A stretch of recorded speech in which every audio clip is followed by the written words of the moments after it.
반갑습니다. 저는 큐브렉스에서 기술 총괄을 하고 있는 김성호 기사라고 합니다. 네, 오늘 여러분들한테 진행할 세미나 아젠다는 인벤터 모델링 쪽으로 기본적으로 잡아봤는데요. 그래서 가장 처음 인벤터를 실행해서 접하는 부분에 프로젝트 설정하는 부분하고 저희들이 보통 이렇게 모델링이라고 해서 그냥 있는 기능들을 활용을 하는데 이런 모델링 기법이나 방식이나 그 다음에 왜 이렇게 모델링을 하게 됐는지 이런 것들을 좀 알게 되면 훨씬 더 모델링 하는데 좀 도움이 되실까 해서 준비를 한번 해봤습니다. 자, 첫 번째 인벤터 프로젝터 설정 부분을 보도록 하겠습니다. 자, 인벤터 쓰시는 분들은 이 화면 잘 아시죠? 프로젝트라고 해서 원래 프로젝트라는 그 단어의 고유 뜻이 있기는 하죠. 근데 인벤터의 프로젝트라고 하는 것은 그러한 어떤 그 특정 설계 작업들하고 그다음에 그것과 연관된 파일들, 연관된 그 내용들을 함께 구성해 놓고 액세스할 수 있도록 그리고 작업을 관리하도록 하는 그런 목적이 있고요. 부품, 조립품, 그 외에 어떤 이런 표준품 라이브러리 이러한 것들을 하나의 어떤 그 프로젝트로 묶어서 업무를 좀 효율적으로 할 수 있게 해주는 거죠. 그래서 이 파일은 확장자가 IPJ로 생성이 되어지고 그 설계 데이터가 있는 쪽에 있는 경로에 저장이 됩니다. 그리고 저장된 경로에서 파일의 그 검색이나 또는 참조된 파일들을 볼 수가 있고요. 그리고 프로젝트 상에서 정의할 수 있는 항목들이 현재 그 파일을 편집할 폴더 그리고 파일을 저장할 때 유지할 수 있는 버전 번호 이거는 저장하고 나면 계속 인벤터는 기본적으로 버전이 조금씩 쌓이는 부분이 있는데 그것도 관리를 한다는 거고요. 그 다음에 컨텐츠 센터, 그 다음에 프로젝트 유형 이런 것들을 관리를 할 수가 있습니다. 자, 이 부분을 인벤터를 통해서 한번 보게 되면은요. 각각의 세션별로 보여드릴 것들을 제가 준비를 해놨던 건데 한번 닫아보겠습니다. 자, 프로젝트는 시작하기 그 리본 메뉴에 있고요. 여기서 프로젝트를 한번 들어가 봅니다. 그러면 제가 아까 캡처해서 보여주었던 것처럼 그 화면을 동일하게 볼 수가 있는데 창을 기본적으로 보통 이렇게 디폴트로 되어 있을 거예요. 그래서 이 디폴트 부분은 인벤터가 최초에 설치되어 있는 부분들이고 지금 제가 웨비나를 하기 위해서 웨비나 쪽으로 별도로 프로젝트를 만들었는데요. 자, 여기를 한번 활성화해서 보도록 하겠습니다. 자, 보시면 현재 위치는 어디냐? 폴더가 나오죠. 그래서 C 드라이브의 데모에 웨비나 인벤터 모델링 편에서 거기가 돼 있고 그 다음에 스타일 라이브러리라든지 이런 부분들, 그 다음에 재질 라이브러리 이런 것들은 이제 기본적으로 공용으로 쓰기 때문에 제가 건드려 놓지는 않았습니다. 그래서 참고로 그냥 보시게 되면 여기에 작업 공간이라고 해서 자주 사용된 하위 폴더 이렇게 있죠. 그래서 이거를 제가 한번 추가를 해보도록 하겠습니다. 자, 그러면 이렇게 찾아보기 버튼 눌러가지고 방금 제가 말씀드렸던 데모에 웨비나 인벤터 모델링 편이라고 프로젝트 만들어낸 그 폴더 안에 가면 제가 미리 만들어 놓은 폴더도 있고요. 여기에다 폴더를 추가하겠다라고 하면은 선택하고 새 폴더 만들기 하면은 나오죠. 그래서 여기는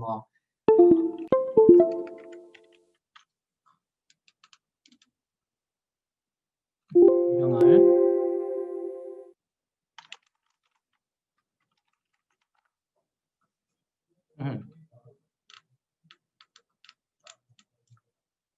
그다음에 부품으로 제가 한번 들어가 보겠습니다. 그러면 여기에다가 부품 이렇게 해서 하나를 추가를 하고 그 다음에 또 하나를 더 추가를 해보도록 하겠습니다. 이번에는 조립품 폴더도 이렇게 선택을 해서 만들어진 폴더를 추가하고 폴더명을 조립품 이런 식으로 이제 줄 수가 있는 거죠. 자, 그리고 제가 저장을 하고요. 네, 제가 종료 버튼을 한번 눌러 보겠습니다.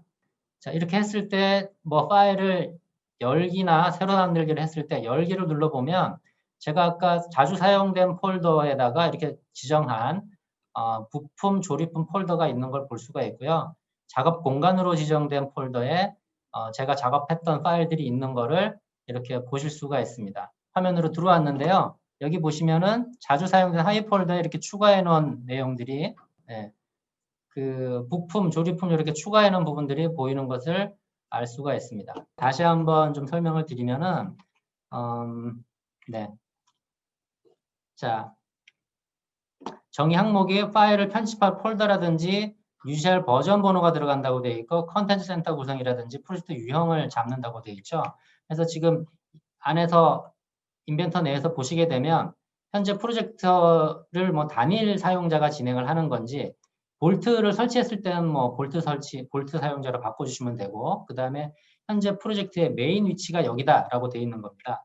그래서 참고로 보여드리면 제가 아까 설명드렸던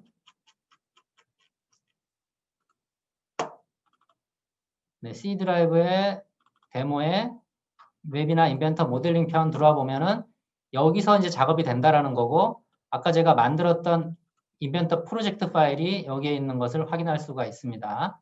그리고 부품, 조립품, 그 다음에 제가 아까 만들었던 뭐 새 폴더 이렇게 있고요.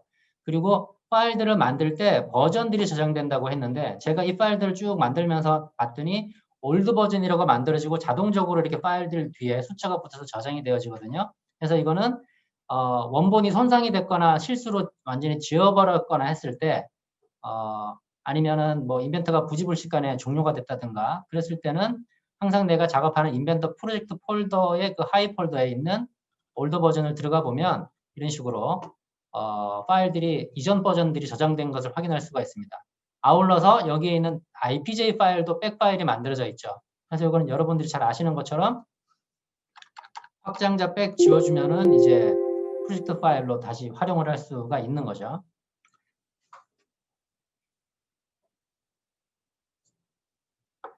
네, 이 외에도 그 활용할 부분들이 상당히 많습니다. 뭐 제가 쭉 설명을 안 드렸던 뭐 모양 라이브러리 아니면 재질 라이브러리 그 외에 나머지 이러한 그 옵션들 그 다음에 폴더 옵션 여기서 뭐 템플릿이라든지 설계 데이터베이스의 위치라든지 이런 것들을 다 정의할 수가 있는데 이런 부분을 세세하게 정의할 수 있는 거는 저희가 그 매뉴얼로 정리해둔 인벤터 표준화 매뉴얼이 있거든요. 네. 그냥 간단하게 말씀드리면은 인벤터 프로젝터 어렵게 생각하지 마시고 내가 현재 작업하고자 하는 파일 그 폴더 자체를 딱 세팅을 해놓고 사용을 한다. 그렇게 생각하시면 됩니다. 그렇게 해서 만들어진 걸 보게 되면 뭐 이렇게 그죠? 카시트는 이쪽 폴더. 그럼 이 폴더 안에서만 작업을 하는 거고 그 다음에 지금 하는 웹이나 인벤터 모델링 편이다라고 하면 이쪽에서만 작업을 한다. 그런 얘기가 되겠습니다. 네.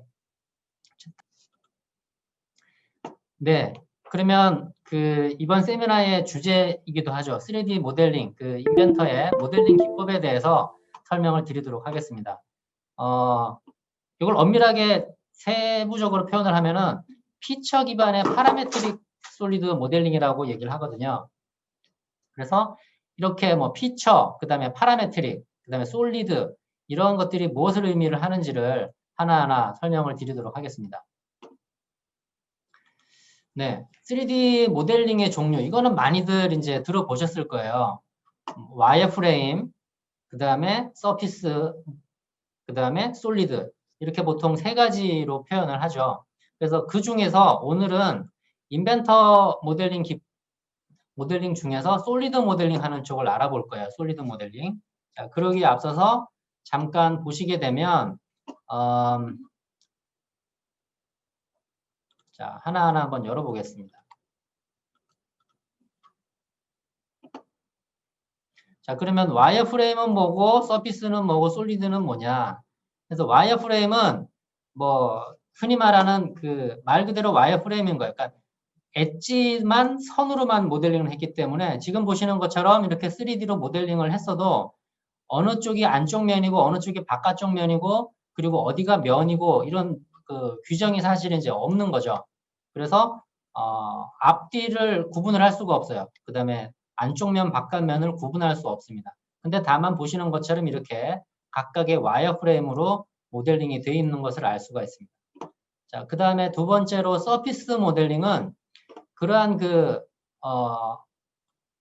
와이어프레임들, 와이어들을 물론 이용을 하긴 하지만 그 와이어들을 하나하나 연결을 해서 만들어주는 어떤 그 개별 면인 거예요. 그래서 이 면과 면들이 만나는 요 포인트들이 있죠. 그죠? 점과 점, 그 다음에 면과 면의 엣지가 만나는 부분. 이러한 것들이 다 이제 수학적으로 계산이 되어야지 이게 어떤 하나의 뭐 모델로 이제 인식이 되어지는 건데, 이 면은 사실은 실제로는 존재할 수가 없습니다. 모델링이기 때문에 두께 0으로 표현을 하는 거죠. 그래서 이 면은 어디가 앞면이고 어디가 뒷면인지를 사실은 구분을 다 따로따로 해줘야지만 내부 최적이 발생을 합니다. 무슨 얘기냐면은 이 면에 그 바깥면과 앞면이 있다는 거예요. 그래서 이 면들의 그 육각면 안쪽으로는 다 안쪽 면인 거고 바깥은 바깥면 이런 식으로 이제 구분이 되어져야 하나의 최적으로서 인식을 할 수 있다는 거죠. 그런 예를 간단하게 설명을 들어보면, 네, 제가 원점 면을 가지고 한번 보겠습니다. 네. 자, 지금 보시면은 이거는 그냥 평면이긴 한데 색깔이 다르죠. 이렇게.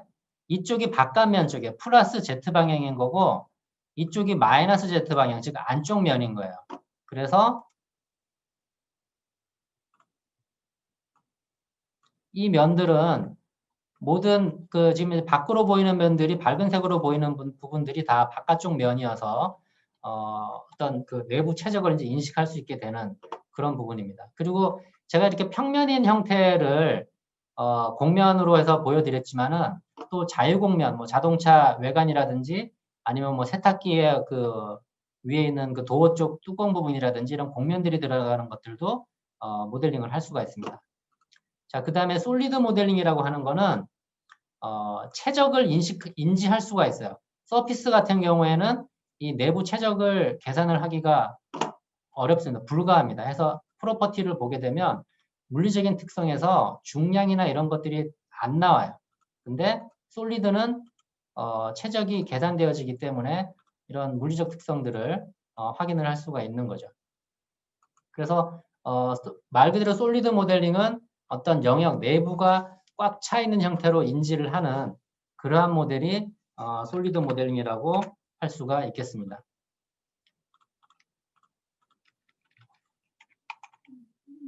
네, 그러면 이제 솔리드 모델링에서 이 솔리드 모델링을 표현하는 방식이 있어요. 그래서 CSG 방식이라는 게 있고 비랩 방식이라는 게 있습니다. 그래서 CSG는 어떤 그 구조 형태를 가지는 거고, 그 다음에 비랩 방식은 어떤 모델의 외곽이라든지 경계 라인들을 인지해가지고 모델로 인지를 하는 그런 방식인데요. 이것도 잠깐 보도록 하겠습니다.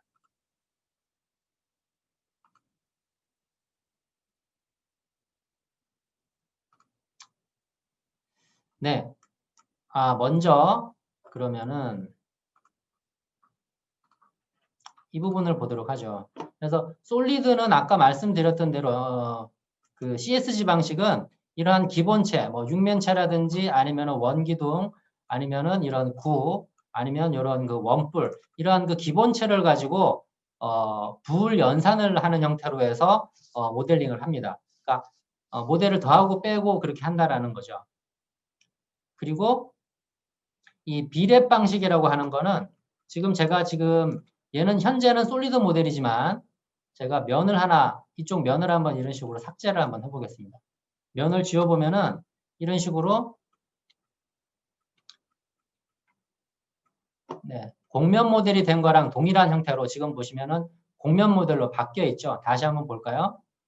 네, 솔리드 모델이었다가 보시면 솔리드 본체가 이렇게 있다가 네, 면 서피스로 바뀌어지게 되면은 공면 모델로 이렇게 변경이 되어지게 됩니다. 그래서 이러한 그 비랩이라고 하는 거는 바운더리 리프레젠테이션이라고 해서 이런 면과 면의 경계가 되는 모서리들, 이러한 이 모서리가 이쪽 면에도 가지고 있고 이쪽 면에도 가지고 있는 모서리 간의 어떤 상관관계들, 이러한 것들을 계산을 해서 모델링을 하는 것이 비랩 방식이에요. 자, 그러면 지금 인벤터나 요즘에 대부분의 모델러가 쓰는 방식들은 CSG 방식과 비랩 방식을 혼용해서 사용을 합니다. 비랩 방식은 어떤 그 데이터 처리에 있어서 좀 빠르고요. 그 다음에 CSG 방식은 어떤 이런 부을 연산에 적합하기 때문에 이 두 가지 방식이 같이 혼용이 되고 있습니다. 그래서 부을 연산이라고 제가 표현을 했는데 그게 어떤 거냐 하면 파라메트릭, 부을 연산은 이런 그 솔리드 모델 덩어리들을 이렇게 겹쳐놓고서 내가 더하거나 빼거나 할 부분을 이렇게 이제 겹쳐놓고 그 작업을 해주는 거예요. 그래서 이 원본에서 얘를 도구로 해서 커팅을 해라, 잘라내라. 그럼 이렇게 이제 잘라지겠죠. 네. 그럼 부을 연산 중에서 얘는 어떻게 되는 건가요? 차집합인 거죠, 그죠? 그럼 다시 한번 보겠습니다. 다시 한번 이번에는 부을 연산해서 합집합으로 한번 해볼게요. 합집합으로. 그러면 얘가 이제 하나의 모델이 되는 거죠. 이런 식으로. 자, 이해됐죠? 그죠? 그 다음에 반대로 교집합을 하게 되면, 교차되는 부분만 이런 식으로 이제 남게 됩니다. 자, 이게 바로 부을 연산이고요. 이러한 부을 연산을 우리가 3D 모델링을 하면서 그냥 무의식적으로 사용을 하지만은 그 뒷단에서 이런 모델러들이 부을 연산을 하는 거예요. 예를 들자면은 이쪽 면에 저희가 보통 스케치를 하잖아요. 그죠? 스케치하면서 뭐 이런 형태들을 만들고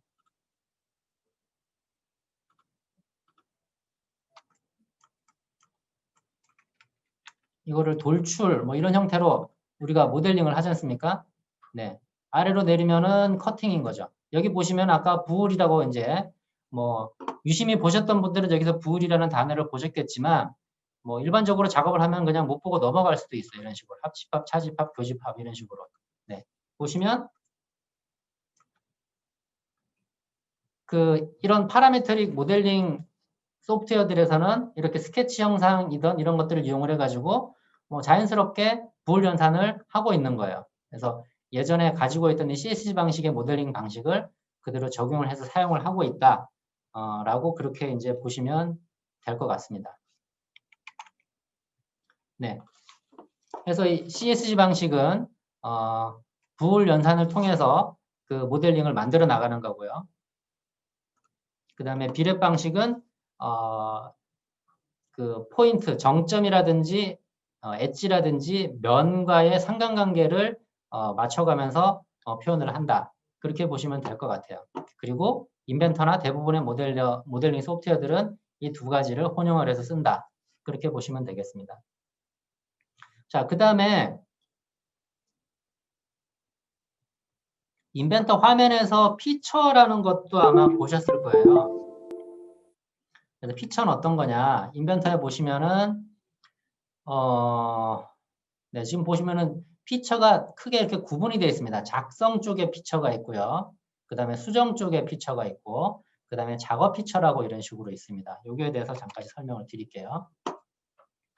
그래서 이런 여러 가지 형태의 피처들이 있는데 스케치된 피처, 배치된 피처, 작업 피처 이렇게 표현을 합니다. 그래서 이 부분은 조금 이따가 알아보고요. 이러한 그 피처들은 변수 값을 가질 수가 있어요.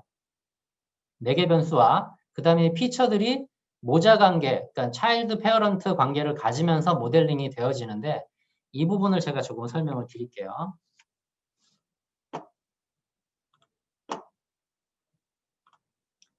네, 인벤터로 모델링 되어진 부품입니다.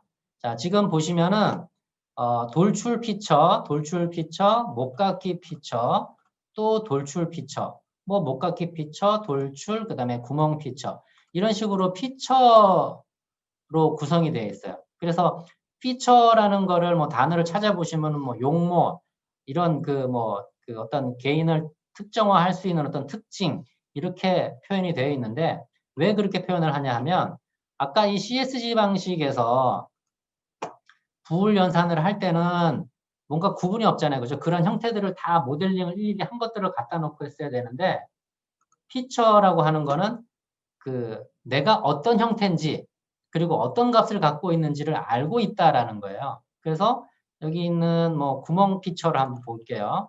더블 클릭해가지고 사이즈가 5mm인데 이거를 8mm로 바꿔보겠다. 네. 그렇게 되면 바로 8mm로 변경이 되어지죠. 이거를 2D CAD로 비유를 하자면은 구멍 파이 5짜리 원을 그려놨는데 이거를 8로 바꾸려면은 다시 그리든지 그렇게 해야 되잖아요. 그죠? 그래서 그런 것들을 작업들을 좀 더 효율적으로 하기 위해서 내가 어떤 특징을 갖고 있는지를 알고 있다는 겁니다. 그래서 뭐 8mm로 바꿔도 되고 아니면 여기에 보시면은 이 측정 치수 선택해서 네, 이 치수에 반값이 되라 이렇게 어떤 그 파라미터 변수화 시킬 수가 있는 거예요. 말 그대로 뭐 값이 변한다는 거죠. 그래서 이 치수는 D30이라는 값에 반이어야 된다. 하긴 그렇게 되면은 어떻게 될까요? 이 구멍의 사이즈가 네, 이 구멍의 사이즈가 변경이 되면 바뀐다라는 거게 되겠죠. 이 10이 아니라 15로 변경이 됩니다. 네, 그리고 마무리를 해보면 자, 이 구멍의 값은 이 값의 반이니까 같이 연계돼서 움직여지게 되겠죠. 그래서 피처라고 하는 거는 내가 어떤 객체다라고 인지를 하고 있고 그 값이 얼마다라고 알고 있는 거를 피처라고 보시면 돼요. 자, 목각기 피처도 한번 볼까요? 여기 눈 앞에 보이는 목각기 좀 큰 게 어디 있을까요? 네, 요 앞에 거 요걸로 한번 해볼게요. 이 목각기는 목각기 값이 0.5예요. 근데 0.2로 바꿔요. 예를 들어서. 네. 그러면 또 알아서 이렇게 바뀌어지게 되겠죠. 내가 목각기이고 값이 얼마다 이런 정보들을 다 가지고 있는 거를 피처라고 얘기를 합니다. 네, 그래서 네, 피처 말씀을 드렸고 그 다음에 이제 매개변수. 매개변수 부분도 제가 잠깐 보여드리긴 했는데요.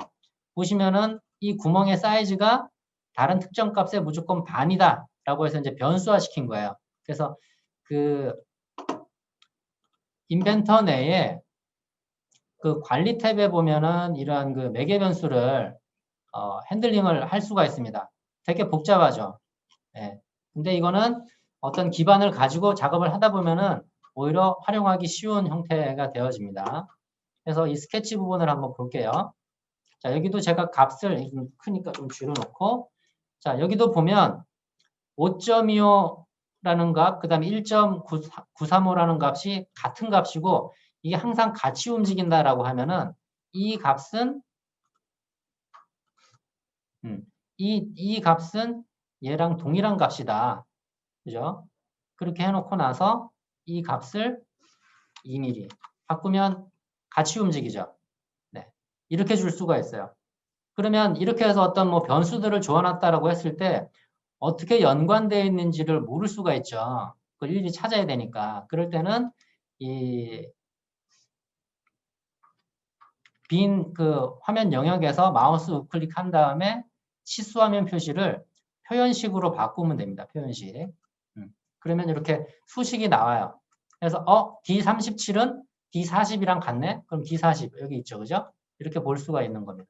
여기도 마찬가지로 뭐 얘는 이 값이랑 같고 그 다음에 이 D36은 D34랑 같고 그러면 하나만 바꿔주면 네, 같이 이렇게 따라서 움직여지게 되는 거죠. 자, 뭐 파라미터라는 것도 변수라는 것도 제가 간단하게 설명을 드렸는데요. 이걸 좀 더 보자면 매개 변수를 보자면 인벤터 도움말의 매개 변수라고 치시면 이렇게 그 도움말을 볼 수가 있어요. 그래서 도움말 내에서 이런 매개 변수를 그 어떻게 적용을 하는지 그 다음에 그 매개 변수에는 어떤 값들을 넣을 수가 있는지 그런 정보들을 확인할 수가 있습니다. 제가 한번 볼까요? 매개 변수에 들어갈 수 있는 함수 뭐 이런 더하기 빼기 곱셈 뭐 퍼센트 나누기 제곱 다 들어가고요. 그 다음에 이러한 그 삼각함수 그 다음에 다양한 값들을 다 인식을 할 수가 있습니다. 뭐 파이도 pi라고 입력을 하면은 이 값이 그대로 인지가 돼서 입력이 되어지는 거예요. 그래서 다양한 변수들을 이용을 해서 모델링을 할 수가 있고 그 다음에는 방정식 곡선도 생성을 할 수가 있습니다. 자, 이거는 그 도움말로 제가 잠깐 대체를 한번 해볼게요. 이 비디오에서는 방정식 곡선을 작성하고 사용하는 방법을 보여줍니다. 네. 방정식 곡선은 사용자 정의 방 좀 넘어가서 보시게 되면 그 수식을 미리 작성해둔 방정식을 방정식 필드에 복사하여 붙여넣겠습니다. 네. 이것은 복사해가지고 익형에 대한 방정식입니다. 해당되는 항목에 붙여 넣게 되면은 곡선은 거기에 따르는 이런 파일을 곡선들을 닫습니다. 생성을 할 수가 있어요. 그 부분은 인벤터 안에 어디에 있냐? 만약에 여기 스케치를 하겠다.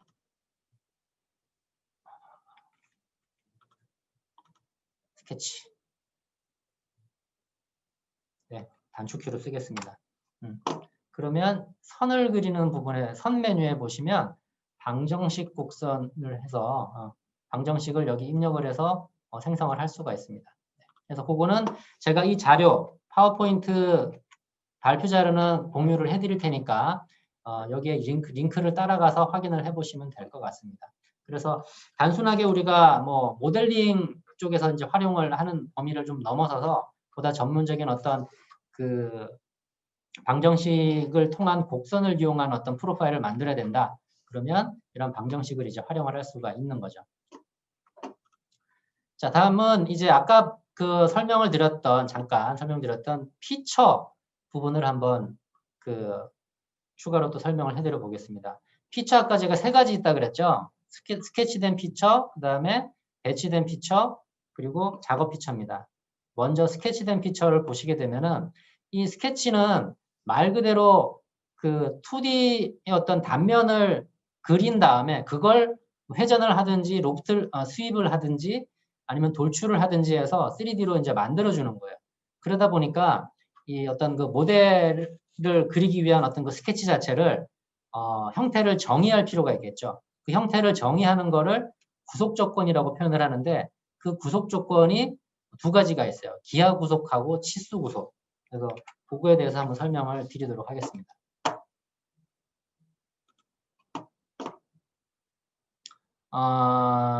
스케치. 네, 그냥 이 부품의 스케치를 먼저 한번 보도록 할게요.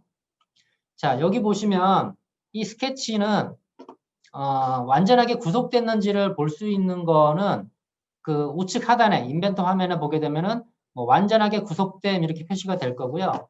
만약에 그러한 그 구속이 완전하게 되지 않았을 때는 이런 식으로 3개의 치수가 필요하다. 뭐 그다음 4개의 치수가 필요하다. 이런 식으로 현재 얼마나 구속을 해야 될지를 이런 식으로 확인을 할 수가 있어요. 지금 총 10개가 필요하다라고 되어 있는데 자, 여기에 어떤 형태에 대한 구속하고 제가 치수 구속을 말씀을 드렸죠. 처음에 스케치를 한다고 면을 들어오면은 이 원점이 아마 고정된 점이 하나가 보일 거예요. 그래서 거기서부터 뭔가 선을 이런 식으로 이제 그려 나가게 되면 자, 이 선은 이 점은 움직일 수가 없어요. 원점은 고정점이기 때문에. 그래서 이 끝점을 이런 식으로 움직인다든가 이런 거는 가능하죠. 지금 제가 드래그 해보면 이런 식으로 움직일 수가 있는 거고 여기에 있는 이 스케치들도 보면 이렇게 마음대로 이제 움직일 수가 있죠. 그죠? 이거는 어떤 그 치수 구속이라든지 기하 형태에 대한 구속 같은 게 안 잡혀 있어서 그래요. 그래서 여기 보면 구속 조건이라는 리본 메뉴 내부 안에 치수하고 형태에 대한 구속이 여기 같이 있습니다. 그래서 예를 들어서 내가 이 점 하나, 자, 잠깐만 보세요. 여기에 보면 12개의 치수가 필요하다고 되어 있는데 제가 고정 구속 조건을 이 끝점 하나에 줘보겠습니다. 자, 그러면 구속 조건을 하나만 줬는데 10개의 치수가 필요하다고 하고 2개가 없어졌죠. 자, 그 이유 뭔지 아실까요, 혹시? 네. 바로 이 점의 좌표는 X값하고 Y값이 필요한 거죠. 그죠? X 얼마, Y 얼마.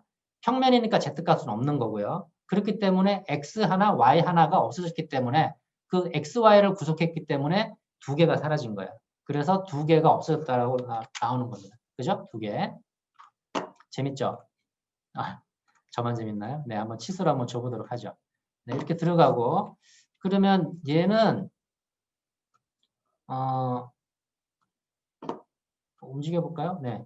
보시면은 자유롭게 같이 움직이죠. 그죠? XY로 움직이죠. 그죠? 근데 이 포인트 자체가 위아래로는 안 움직여요. 왜 그러냐면은 이 선 자체는 수평이라는 조건이 이미 들어가 있고 이 선과 평행하고 이 선과 평행하고 이 선과 평행하고 이 선과 평행한 조건들이 다 있습니다. 지금 이런 식으로. 그래서 이 포인트 여기 중간이랑 맞추겠다. 역시 그건 이제 네, 여기 있네요. 일치 구속 조건. 이 선에 중간쯤 가면 포인트가 잡히죠. 이 점이 여기 원점이랑 일치한다. 네, 이런 식으로 줄 수가 있는 거예요. 이런 그 기하 형태에 대한 구속들은 보시게 되면 여기 있는 그 점을 일치를 시킬 수 있고요. 그 다음에 어떤 이러한 그 선이 있을 때 선의 일치. 자, 이 선을 기준으로 일치시켜라. 이런 식으로 일치가 되어지는 거죠. 동일한 라인상의 존재를 하는 겁니다. 그러면 이 선은 이쪽으로는 움직일 수 있겠죠. 그죠? 위아래로는 마음대로 이렇게 양옆으로는 못 가는 겁니다. 얘가 고정이 되어 있기 때문에. 그래서 이런 게 그 형태에 대한 구속이 기하 구속인 거고요. 그걸 대신해 주는 게 치수 구속입니다. 자, 보시면 아까 말씀드렸다시피 이 점을 이렇게 고정을 이렇게 해도 되고요. 그 점을 고정하는 대신에 치수를 가지고 값을 줘도 된다라는 거죠. 자, 80이고요. 얘가 중간을 기준으로 해서 좌우 대칭이다. 그랬을 때는 equal. 이거는 뭐 반지름이 같든지 길이가 같든지 그런 걸 줄 수가 있어요. equal. 이 선의 길이와 이쪽 선의 길이가 같다. 네, 그러면 이렇게 딱 그 값에 정해져 있기 때문에 고정되는 부분에 대해서 색깔이 이렇게 변하는 거죠. 그 다음에 아까 봤던 동일선상 조건으로 이 두 개를 동일선상 조건을 주게 되면 이미 조건이 있다라고 나오네요. 그러면 얘가 움직이면 옆에도 같이 따라 움직이는 거죠. 네. 이게 그래서 형상에 대한 구속, 그게 기하 구속이고요. 그 다음에 치수를 통해서 구속하는 거를 치수 구속이라고 얘기를 합니다. 그래서 이 두 가지 구속 조건을 해서 완전하게 구속을 해야지만 이제 정확한 모델링을 할 수가 있는 거예요. 이게 구속이 되지 않은 상태에서 이후에 게 모델링이 들어가면 얘가 뭐 인위적으로 움직였을 때는 이렇게 모델링 오류가 날 수가 있게 되겠죠. 네, 그렇게 해서 구속 조건의 기하 구속과 치수 구속에 대해서 알아봤습니다. 인벤터 내에는 뭐 구속 조건을 도대체 뭘로 해야 될지 모르겠다. 그러면 전체 그냥 선택을 하고요. 여기에 자동 치수 구속이 있어요. 자동. 그래서 치수도 구속할 수 있고 구속 조건. 이거는 이제 기하 구속인 거죠. 그거를 자동으로 이런 식으로. 뭐 좀 엉뚱하게 나오긴 하지만 이런 식으로도 할 수가 있습니다. 네, 참고하시고요. 네, 그래서 스케치된 피처 쪽에서 스케치 관련해서 알아봤고요. 여기서 팁을 하나 좀 더 드려볼게요. 스케치할 때 좀 활용할 수 있는 팁이라고 해야 될까요? 그 부분을 잠깐 보겠습니다.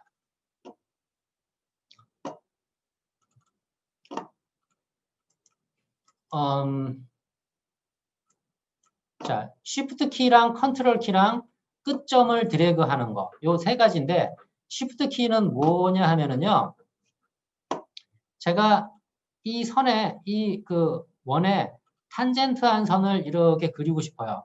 그럼 일단 그려놓고 나서, 그죠? 그려놓고 나서 구속 조건을 탄젠트 이렇게 주겠죠. 그럼 또 끝점, 이런 식으로 줄 거 아니에요. 그죠? 근데 그렇게 주는 게 아니라, 선을 그리는데, 그냥 제가 이 원에 이렇게 동그란 포인트가 따라다닐 때 이때 그 마우스, 키보드의 Shift 키를 누른 채로 Shift 키를 눌러요. 그리고 이 선에 점이 따라다니는 이 위치에서 마우스 버튼을 누른 채로 이렇게 움직입니다. 마우스 버튼을 누르면은 탄젠트한 조건을 그대로 따라오면서 선을 그릴 수가 있어요. 이렇게. 그리고 선을 그릴 끝점 위치에다가 마우스 눌렀던 버튼을 놓으면 이런 식으로 선이 그려집니다. 다시 한번 보여드리면 선을 그릴 때 그냥 여기서 클릭하는 게 아니라 Shift 키를 누른 채로 클릭. Shift 키를 누른 채로 클릭하면 이렇게 따라다니죠. 그래서 원하는 위치에다 놓고 클릭하면은 선이 그려집니다. 그래서 탄젠트한 선을 그릴 때는 Shift 키를 활용을 하시고요. 그 다음에 컨트롤 키는 언제 쓰시느냐 하면 제가 이렇게 선을 뭐 그린다고 그리다 보면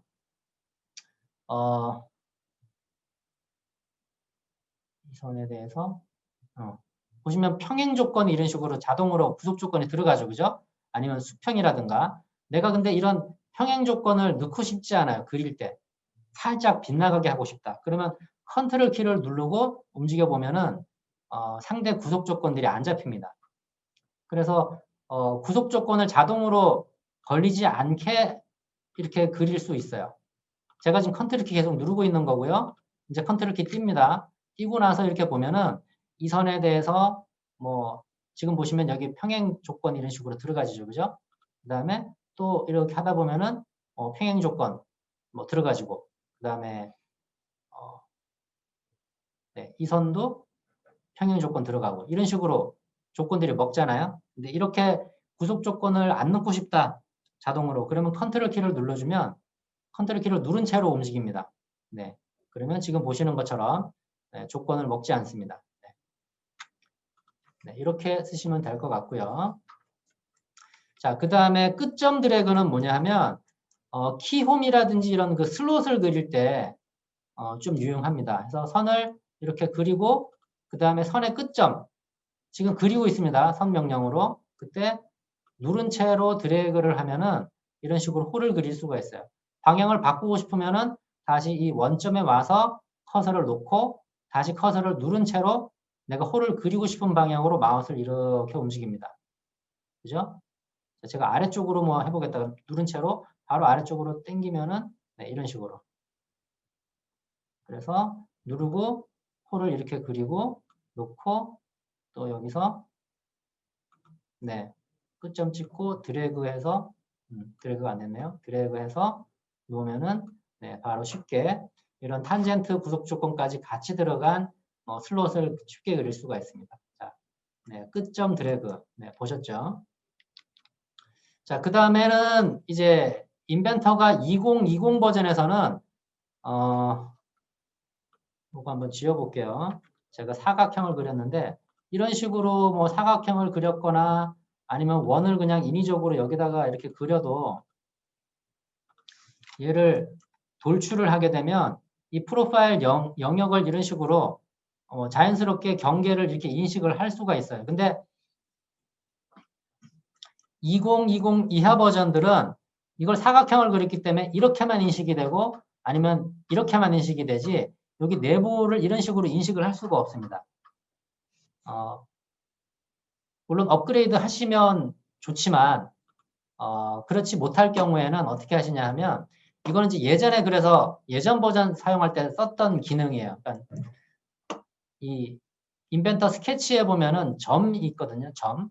그래서 이런 십자점이 아니라 그 형식 표시 형식에서 이렇게 그냥 끕니다. 십자점이 아니라 그냥 이런 포인트가 되게 그렇게 해서 교차되는 부분에 이런 식으로 점을 찍어주면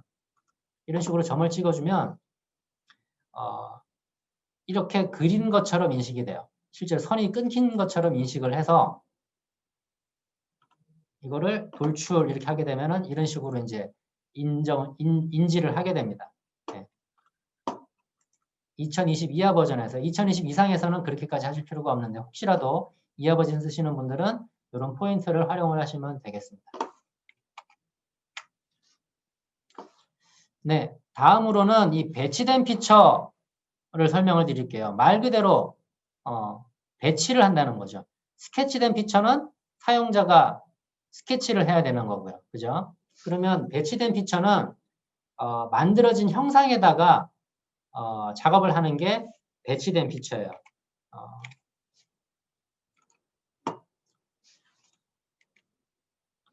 네, 이 부품을 가지고 다시 한번 볼게요. 이거 저장 안 하고 다시 한번 열어서 보겠습니다.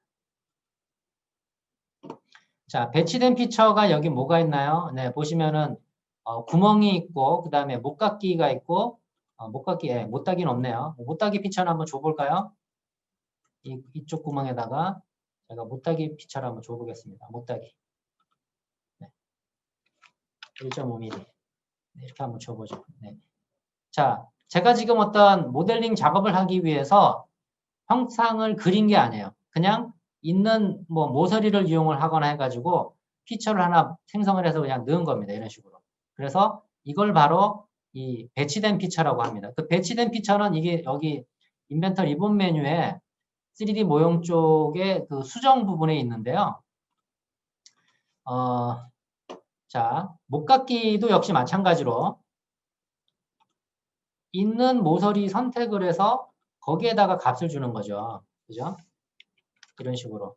그 다음에 뭐 구멍도 마찬가지인 거고. 구멍도 여기 배치된 피처 여기에다가 하나 뚫어. 뭐 이런 식으로 해서 뭐 구멍의 형태라든지 그런 것들을 주면 될 것 같아요. 이렇게 하면 바로 이제 작업이 되어지는 겁니다. 이것들을 이제 배치된 피처라고 얘기를 하고요. 이런 배치된 피처를 모델링을 할 때 조금 주의해야 될 거라고 할까요? 특히나 목깎기나 못따기 같은 경우인데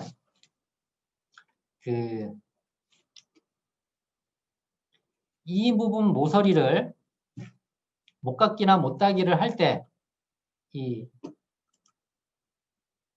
모델이 깎여져 나가는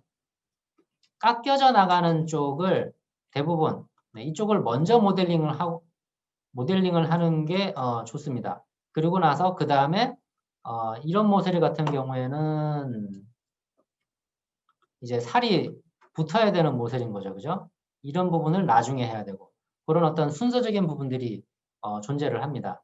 근데 요즘은 그런 걸 굳이 크게 뭐 계산을 않고 동시에 못따기를 하거나 못깎기를 해도 자연스럽게 이제 모델링이 이제 계산되어서 되는 경우들이 많습니다만 만약에 모델링이 자동적으로 안 될 때는 못깎기 했던 뭐 피처의 순서를 바꿔서 작업을 해보시면은 해결이 되는 경우들이 있어요. 그래서 그런 거를 이제 참고를 해보시면 될 것 같아요. 자, 그러면 이 배치된 피처 설명을 하면서 조금 더 하나 부가적으로 한번 설명을 드릴 게 있는데요. 작업을 하다 보면 작업한 순서가 이렇게 뒤바뀌는 경우들이 있어요. 순서를 조절을 해야 돼요. 아까 이 부분에 대해서 잠깐 설명을 좀 못 드리긴 했는데 이 모자 관계 부분입니다. 페어러드 차일드 부분. 제가 여기서 이 구멍, 돌출한 거를 이 목깎이들은 보통 나중에 작업을 하기 때문에 이 돌출한 것들을 이 목깎이 위쪽으로 좀 올리고 싶어요. 돌출 아래쪽으로. 근데 지금 안 올라가죠. 왜 안 올라가는지를 봤더니 이 스케치를 자세하게 보니까 이 스케치를 보니까 모델링이 잘못됐어요. 뭐냐 하면 지금 가운데 있는 이 구멍의 중심점이 이쪽에 라운딩을 필렛을 주고 난 모서리의 센터 포인트로 잡혀 있어 가지고 이게 정확한 위치가 아닌 거죠. 지금 보니까. 네, 그래서 그걸 제가 한번 수정을 해보도록 하겠습니다. 사실은 이 모서리를 이용을 해서 해야 될 게 아니라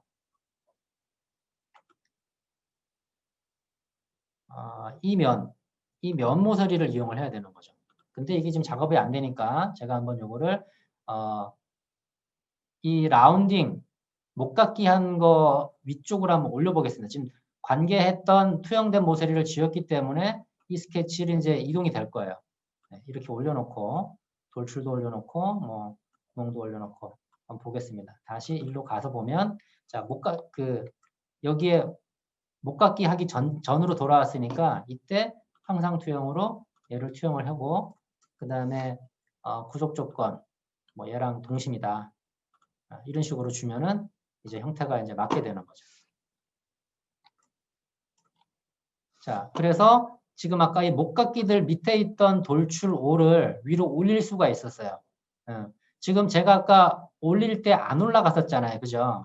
그럴 때는 안 올라갔던 원인이 뭔지를 보고 찾아서 그걸 해결하면 되는데 지금 제가 해결한 거는 이 목깎이 5번 밑에다가 목깎이 5번의 모서리를 이용을 해서 스케치를 했기 때문에 그 위로는 못 올리는 거죠. 즉 부모가 있어야지만은 그 자식이 있듯이 부모 위쪽으로 피처를 올릴 수가 없는 겁니다. 그래서 그런 부분들은 모델링을 할 때 참고를 해주시면 되겠습니다. 그거를 이제 뭐 영문으로는 페어런트 차일드 이렇게 되어 있어요. 그래서 표현을 모자 관계 이렇게 표현을 합니다.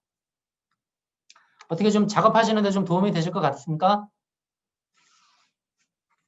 네. 답변을 음성으로 못 드리는 조금 아쉬운 건 있습니다. 네. 자, 다음에는 이 배치된 피처 말고 작업 피처라는 게 있어요. 자, 이거는 실제로 현장에서 가공할 때 어떤 그 지그라고 생각을 하시면 될 것 같아요. 지그. 작업 피처 한번 보겠습니다. 자, 작업 피처라고 친절하게 이렇게 나와 있네요. 3D 모형 그 리본 메뉴에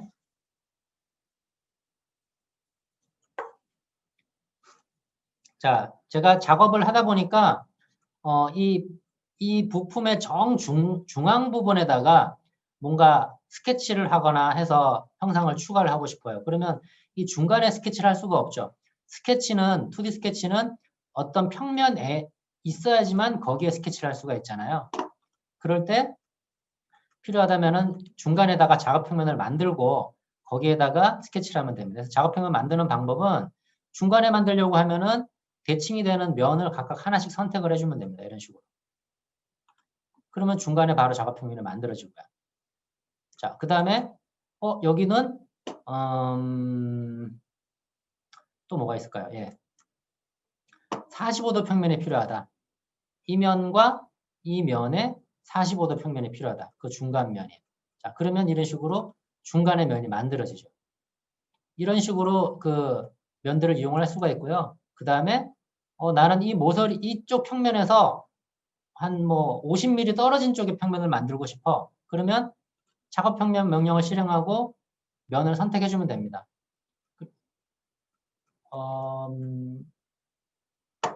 그냥 당기면 돼. 이 면을 쭉 당기면은 네.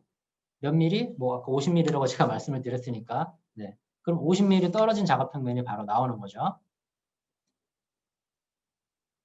네. 이렇게 이런 그 면들도 이용을 할 수가 있고요. 제가 작업 평면을 좀 지우고 그 다음에 어떤 걸 한번 해볼까요?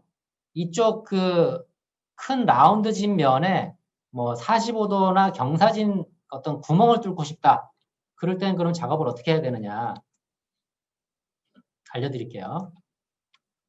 그 경사진 면을 만들려면 일단은 얘는 이 원통에 뭐 평행을 하거나 접하는 이런 면들이 돼야 되잖아요. 그런 면을 만들기 위해서는 몇 가지 작업이 좀 필요합니다. 먼저 이쪽 그 회전되는 곡면에 그 중심이 되는 작업축이 하나 필요하고요. 그리고 작업 평면을 만드는데 이 축을 지나면서 이 면과 평행한 거나 아니면은 그 경사진 각도 값을 주는 겁니다.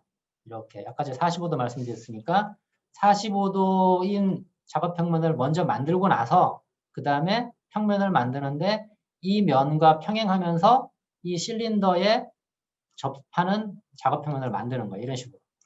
그리고 나머지들은 뭐 불필요하니까 가지성을 잠깐 꺼주면 되겠죠. 그러면 이렇게 이제 면이 만들어지고요. 그 다음에 여기서 제가 예를 들어서 뭐 스케치를 하나 해서 스케치. 네. 그래서 사각 구멍을 만들어도 되고 어떤 형상을 여기서 이제 그리시면 되는 거예요. 이런 식으로. 뭐 치수를 줬다고 가정을 하고요. 이걸로 돌출해서 뭐 구멍을 반대 방향으로 뚫는다. 네. 이렇게 해주면 네, 이렇게 이제 구멍 작업이 되어지는 거죠.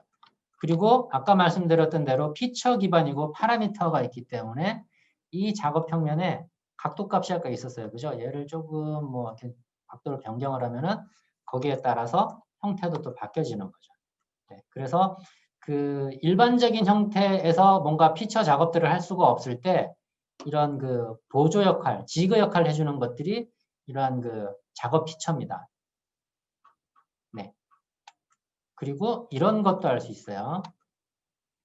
그 여기 중간에 있는 정중앙에 있는 구멍의 센터 포인트하고 이 평면이랑 만나는 지점에 거기에 뭔가 특정 작업을 하고 싶다라고 하면 이렇게 하시면 됩니다.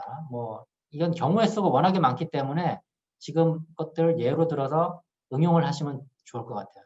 자, 이렇게 해놓고요. 그 다음에 점을 찍는데 이 평면과 이 축이 만나는 부분. 그러면 이렇게 점이 찍혀요. 그래서 이 위치를 정확하게 이제 거리값을 알 수가 있는 거죠. 얼마가 되는지. 뭐 이런 것들도 경우에 따라서는 필요합니다. 네. 네. 그렇게 해서 지금까지 그러니까 3D 모델링의 종류 그리고 요즘에 대부분의 모델들이 사용을 하고 있는 이 CSG 방식과 비랩이 이제 혼용된 형태인데 모두 다 어떤 자기 객체가 뭔지를 인지하고 값이 얼마인지를 알고 있는 피처를 가지고 모델링을 한다. 근데 그러한 피처들은 모델링한 순서에 따라서 이렇게 종속이 되는 경우가 있으니까 그거를 바꾸려고 하면은 종속 관계를 좀 잘 생각을 해야 된다.